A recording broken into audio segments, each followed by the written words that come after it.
porque a tendência dessa violência é crescer. Eulália, o projeto está funcionando em quais comunidades e você já percebeu alguma mudança na comunidade através do projeto? Como é que está funcionando isso? Tá. O projeto funciona em 3 núcleos, 2 em Belo Horizonte e 1 na Grande BH. É no Alto Veracruz, na região leste de Belo Horizonte, o outro é no Paulo VI, na região nordeste, e o outro é no Durval de Barros, em Ibirité, na região metropolitana. Nós percebemos, quando nós começamos esse curso, né, que muitas mulheres já conseguem falar sobre a questão da agressão, ou falar da sua própria vida, de colocar para os professores, para os monitores que estão lá, que das agressões que estão sofrendo, já procuram saber o que eu faço, aonde eu procuro, o que eu devo fazer. Sabe? O legal, o interessante, igual a Carmélia falou, que a intenção do projeto não é só um curso profissionalizante, né? Não é só qualificar mulheres, é mostrar para elas que existe essa questão do direito, que elas têm o direito, né? Que tem uma lei e que elas podem ir atrás, né? Que não é simplesmente... Porque a maioria não denunciava exatamente porque... não, ele só vai pagar uma cesta básica, ele vai pagar a cesta básica e vai continuar me agredindo. Hoje não, hoje existe uma lei, né? Então, assim, eu vejo que as mulheres agora, com informação, elas estão criando novos caminhos, buscando outras perspectivas de vida. Aí eu ouvi um pouquinho da Carmélia, ouvi um pouquinho da Eulália, sobre essa questão que está tão aflorada a sexualidade hoje em dia na TV, né, a gente assiste aí os Big Brothers da vida, reality shows, né? Essa questão foi dita como importante para a mulher com a questão da pílula anticoncepcional, a libertação da mulher e tal, né? Mas hoje está uma banalização do sexo, a gente tem visto por aí e sendo bastante difundido aí nas televisões aí, comerciais. O que vocês acham disso e como é que está o papel da mulher, né, nesse contexto todo? Olha, Fabrício, na verdade, você tocou numa coisa interessante.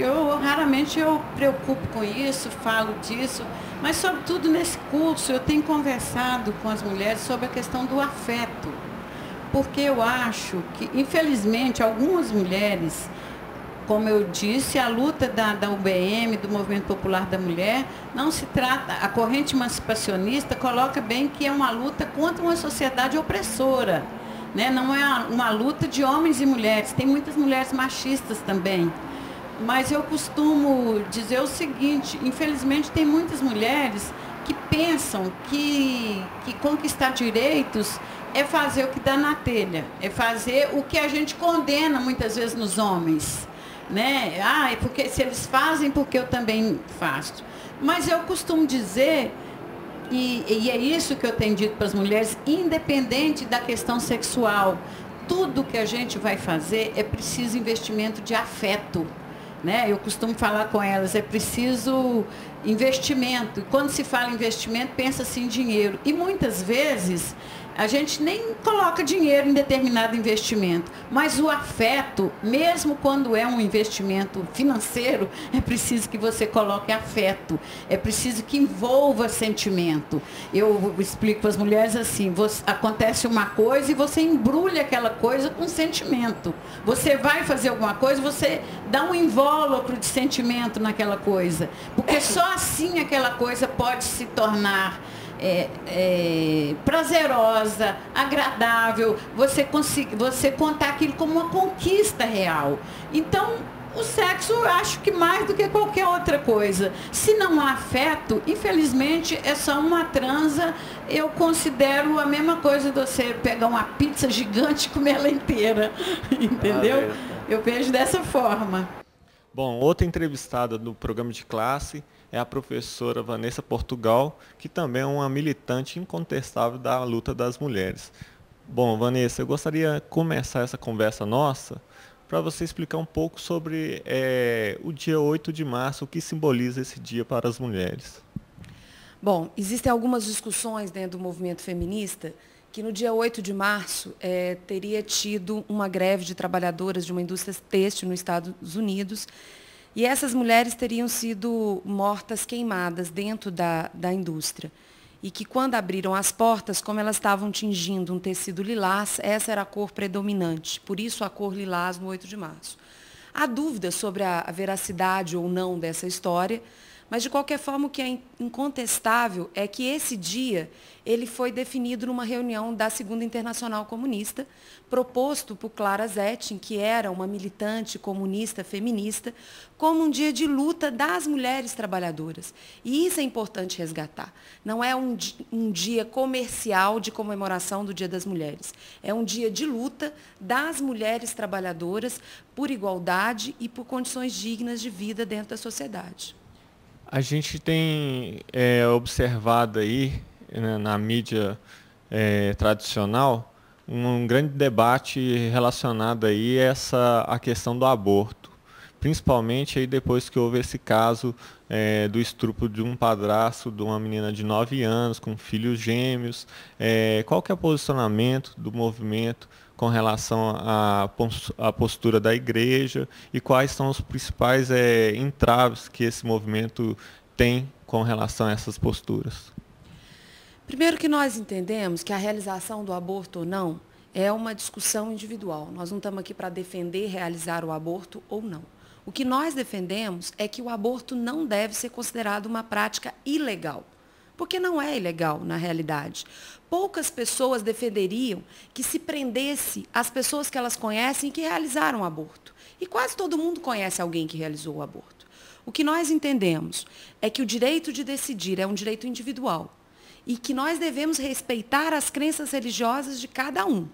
Mas não é possível que a Igreja Católica ou que o Estado imponha sobre algumas pessoas as suas crenças.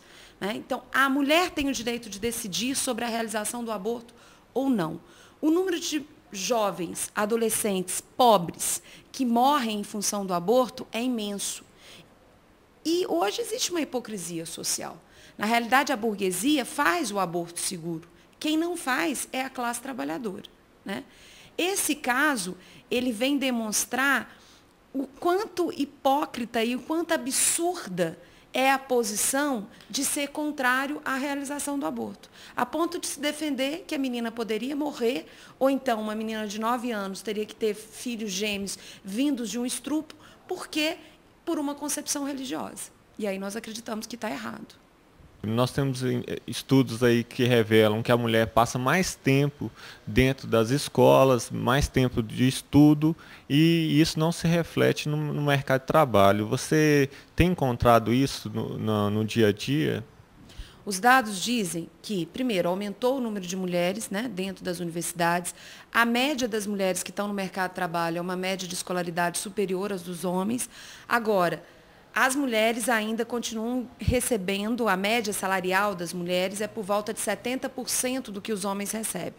Quando se trata de mulheres negras, aí isso cai absurdamente, né? Chega a ser menos, às vezes, de 40% do que um homem branco recebe, a média salarial.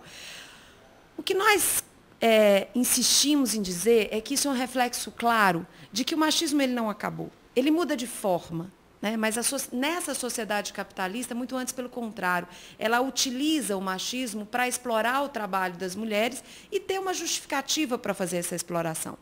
Porque é o que explica. As mulheres estudam mais e mesmo assim ganham menos.